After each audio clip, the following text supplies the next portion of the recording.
At ngayong ilang oras na lang bago mag-2025 at marami naghahanda sa pagsalubong sa bagong taon, makausap po natin PNP Spokesperson Police Brigadier General Jean Fajardo.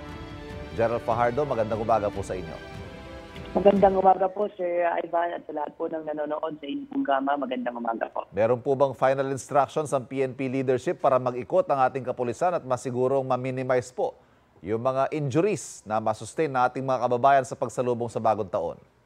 Yes po, Sir. Ang utos po ng ating Chief PNP, si Police General Romel Francisco Merbil, ay sa ating mga kapulisan ay siguraduhin po na nandun po tayo sa mga kalsada, lalong-lalo na po sa pagsalubong po ng bagong taon dahil inaasahan po natin na kaliwat kanan po yung magiging activities, yung mga celebration at lalong-lalo na po doon sa mga designated community display areas, pati na rin po doon sa mga firecracker zone, ay magbabantay po yung ating kapulisan kasama po yung ibang ahensya po ng gobyerno para masiguro po na maiiwasan o at least mababawasan po yung mga insidente relating po sa celebration po sa pagsalubong po ng bagong taon. Yung celebration po ng bagong taon o yung salubong, General Fajardo, karaniwan ho ba, traditionally, marami din mga krimen nagaganap dyan? Halimbawa, nagkakainuman dyan, nagkasakitan, at ano pa man?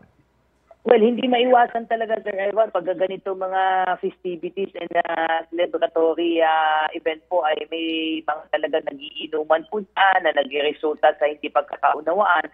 Kaya yan po yung ating binabantayan. But so far naman po, Sir, sa ating datos po ng ating Bermans and even yung mula December 16 hanggang Kapaskuhan ay bumaba naman po yung bilang ng mga insidente natin ngayong taon. Pero hindi tayo nagkukumpiyansa, panay po yung pag-iikot po natin sa mga barangay, katuwang po natin yung mga barangay tanods para maiwasan po yung ganitong mga kasiyahan na magre-resulta po sa sigalot at minsan ay nagkakasakitan pa po. Nabanggit nyo na po yung pag-iikot. Yung pangungumpiska po natin ng mga ipinagbabawal na paputok, kumusta? Marami na ho ba tayong mga nakumpiska?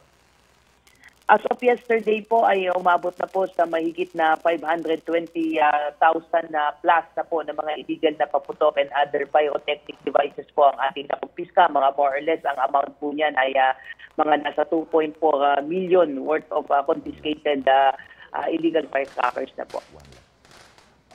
Panghuli na lamang po, ano bang abiso natin sa ating kapulisan, lalo na po sa pagpapaputok ng kanilang mga baril?